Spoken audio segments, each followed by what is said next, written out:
Hey guys, me again, Orkslayer. What is where we last left off? See, checking. Where we last left off. Issei and Matsuda. I'll give like a little refresh since it has been some time. Matsuda knows about the supernatural world now. He got attacked by a stray devil, There you go. And essentially, he's now part of it. Why are you leaving your treat, Samson? He whines and whines, and as soon as I start talking, he gets all wimpy and whiny. Anyways, doesn't matter. Essentially, here's this: Issei, their group has gotten somewhat suspicious as to why Motohama and Issei have not been hanging around them. Why they're actually talking, and what triggered it is all when I believe I said it was Sir Zex and Grafia were scouting out Kuho and like looking around to see to give it to Riez.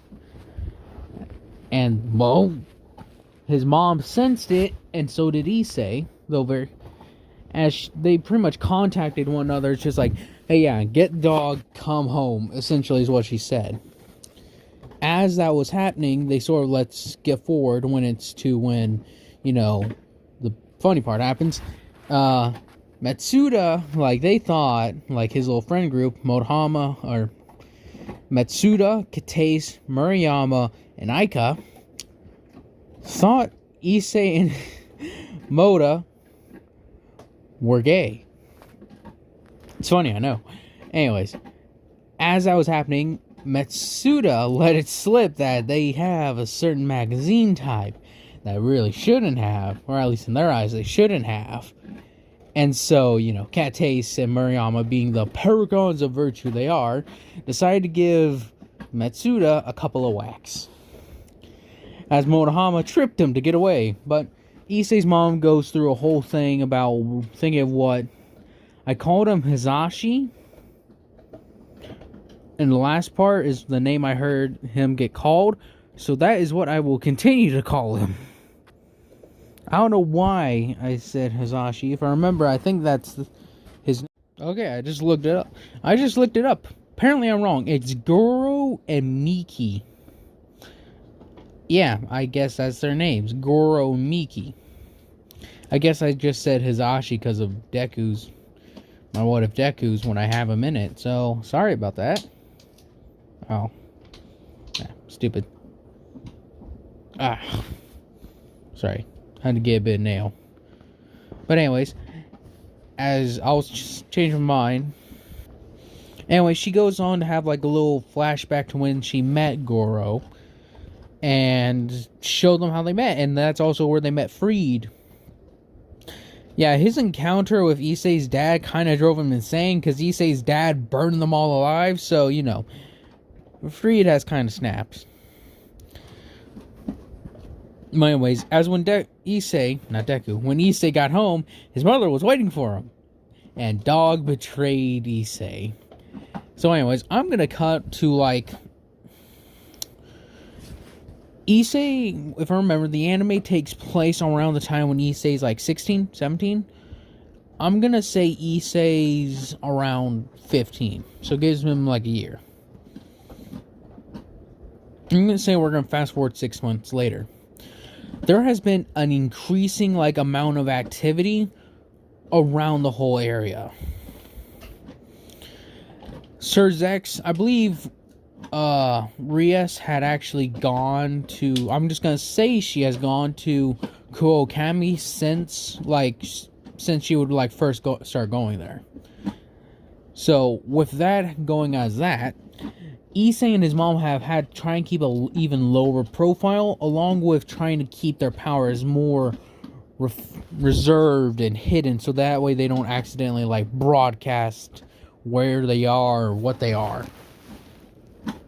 And as far as the Gremory family is concerned, this place has supernatural creatures, but as far as I can tell, they typically tend to keep to themselves. They can feel some power signatures, but none of them are high enough to really be a threat to Rias, is what they think. Little do they know, they got Issei in town, and he could technically, I would just say, on a power scaling, with Issei's training and how he's constantly ramping up, I'd say he'd be able to take on Rias' power of destruction versus the Chaos Flame. And outright destructibility, I'm going to say Rias' power is not superior, but can be more destructive than his. But his Chaos Flame is more versatile, and I would say more potent in different aspects. Like, he's come to learn that the Chaos Flame can be used for so many other things.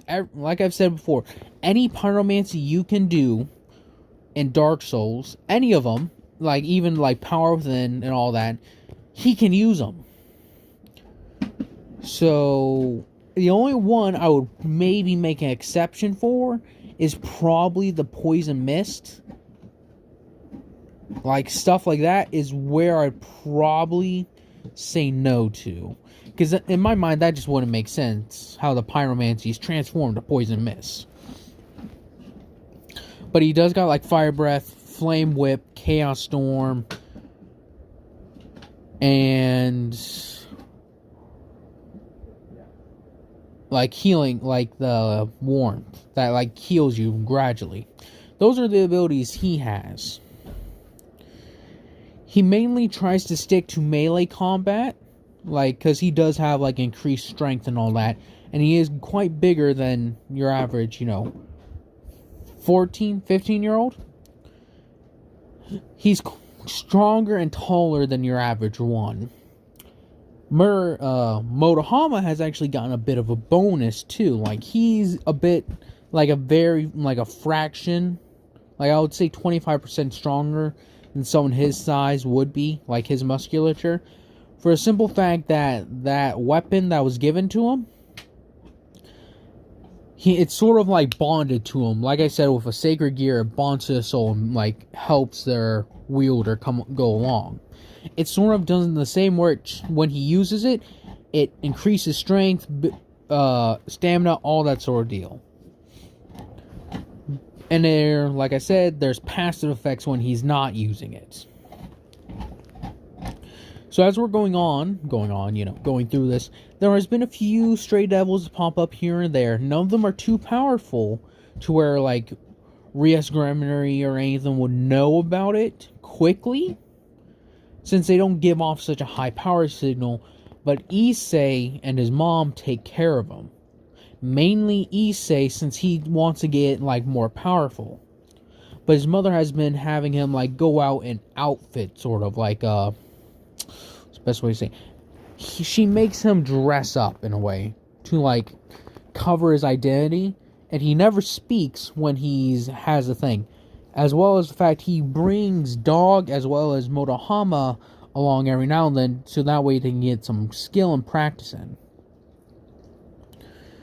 If I were to compare Issei to anybody at the moment, skill-wise, strength-wise, he would be a high-class devil around Rias' strength when they first start the anime. He's not going to be like Cyberorg or Razor at the moment. But as we're going to keep going, as he's going on the hunt for not just one, but he's actually heard through the underground or the underworld system, there are quite a few other lesser devils, rogue devils running around. Now, Rias and her family, Rias is really the only one here at the moment. So she actually gets a message about this as well. So she gets her purge together. I believe it will be,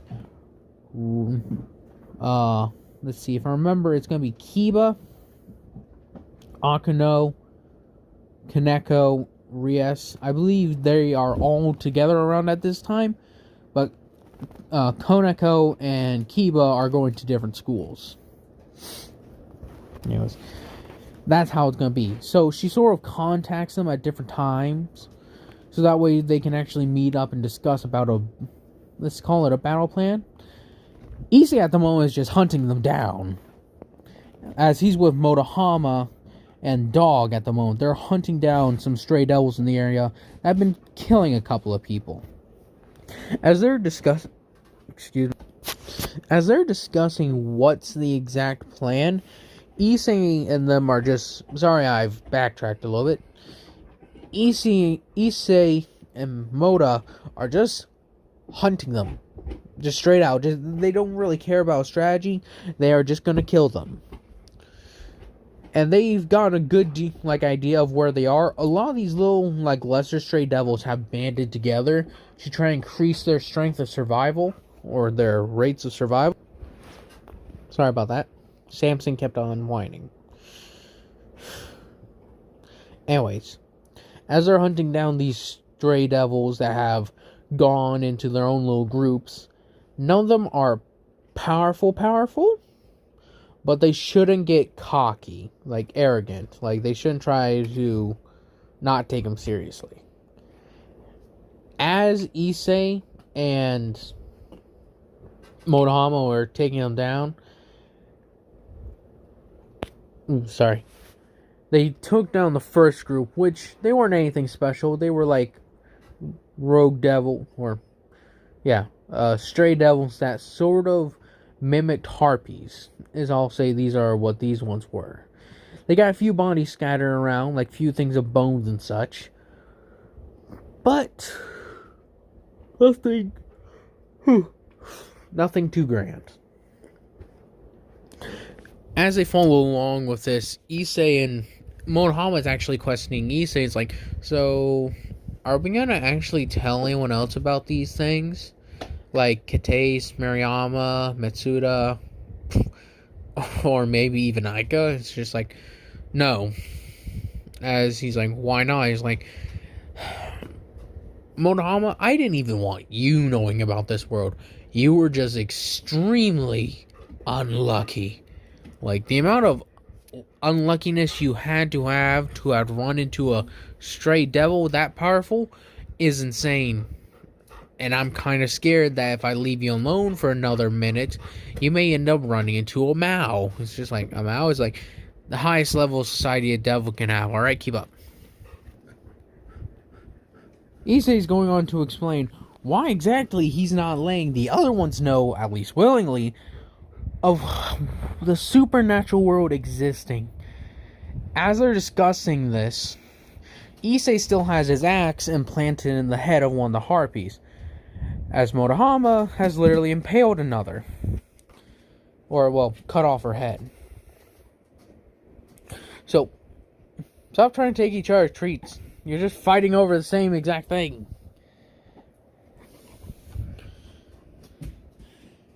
That's essentially how it's going. Sorry if you heard me there.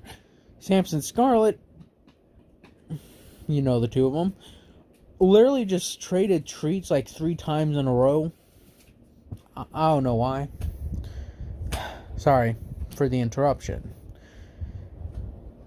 As they're going on about this, Issei's literally sitting on, sitting on a couple of boxes near the one he had killed. As Dog is just chowing down on the other one. He's literally just eating it. It's just so what should we do with the bodies? Issei's stand back. Dog, get away from them. As they stack them up and just incinerate them.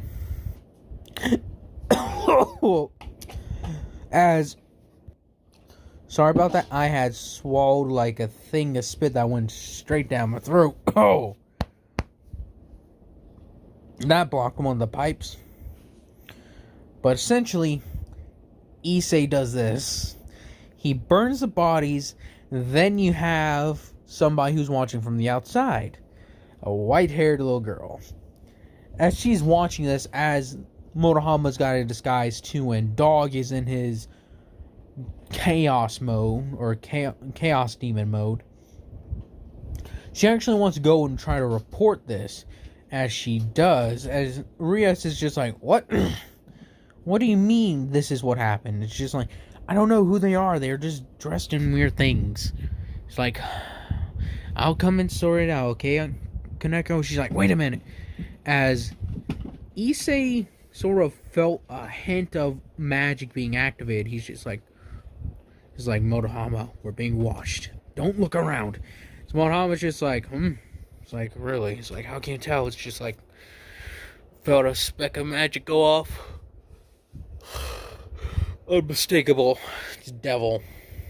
But it's not stray, I think. She's like, how can you tell? She's like, as he says, dog can smell a stray devil. They have a foul, rotten smell to them.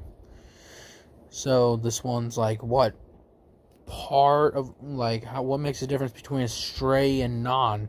It's like, I think I explained it to you, the purge system, or at least Mom did. She's like, purges happen when a devil or person or thing is reincarnated into a high-ranking devil's group, sort of. It's like, yep, and you know why? To replace their losses from the war. As they're whispering this, it's like, well, when a devil kills their master or betrays them or something, any of that kind of caliber, essentially what happens is that the evil pieces will react negatively and sort of their bodies will mutate and transform according to it. I believe that's how it happens.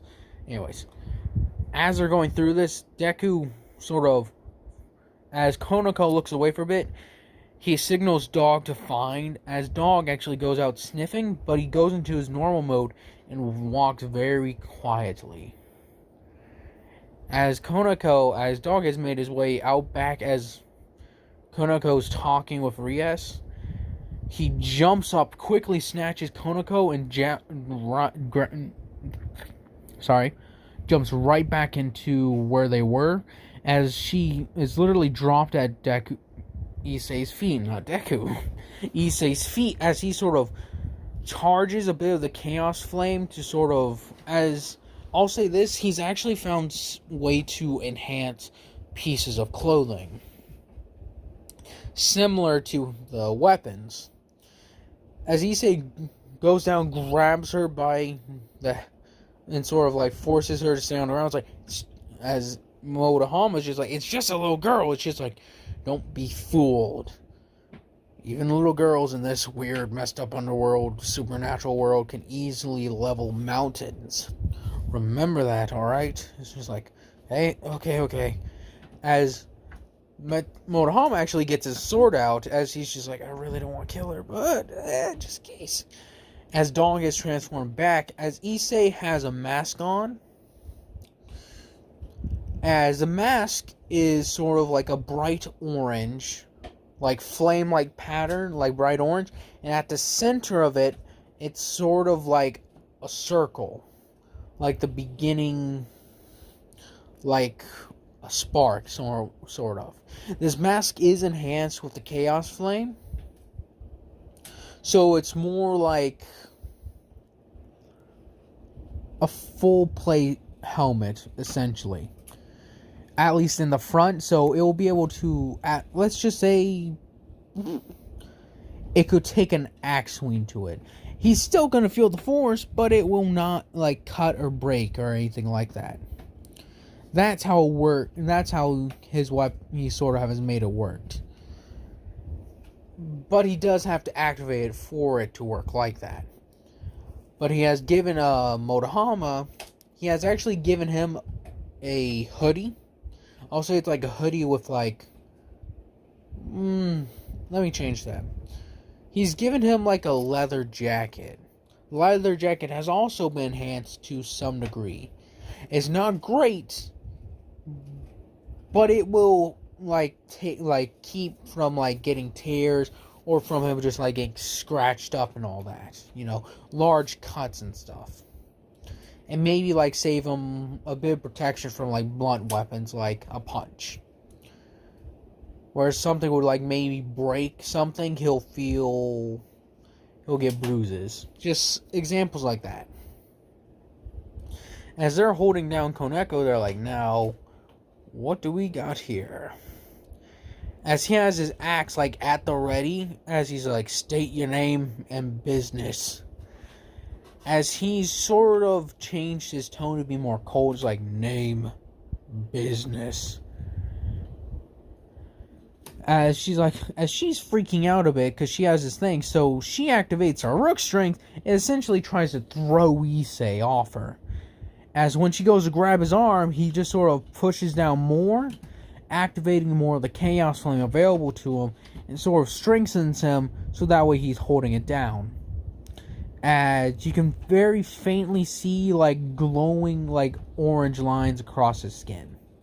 Very faintly though. It's not a large percentage he's activating. As he's like, stay down. Alright.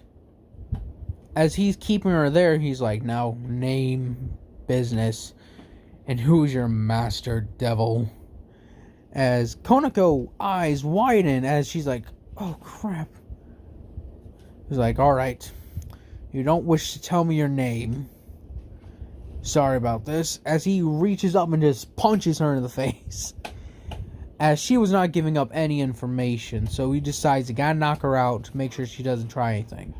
So that's sort of how it goes. And so they run away, they're like, alright. As Monohama's like, Issei, was that really necessary? She's like, oh, I don't know, maybe. So we'll deal with it later. Right now, excuse me, we gotta get away. Because if whatever devil decides to come snooping around trying to find their servant, it could get ugly for us. From what my mom says, I am decently powerful for my age. But I shouldn't... Crap. Sorry about that if you heard something. But I shouldn't overly rely on that. I should be better still stay in the shadows. Because I am still nowhere near as powerful as I should be when it comes to this sort of thing. Let's just hope, against hope, that nothing too big comes our way. As they go home in the middle of the night. And that's where I'm going to be ending this one off at. I hope you guys enjoy this. Hope you guys continue to enjoy this. And I hope you guys are excited for this series to be making a little bit of a comeback. I'm thinking of doing... What if Clayton Carmine was in a Ruby? I think that'll be my next one to do. But anyways, I hope you guys enjoy this. Hope you guys continue to do this, and I hope you guys have a nice day, nice night, nice life.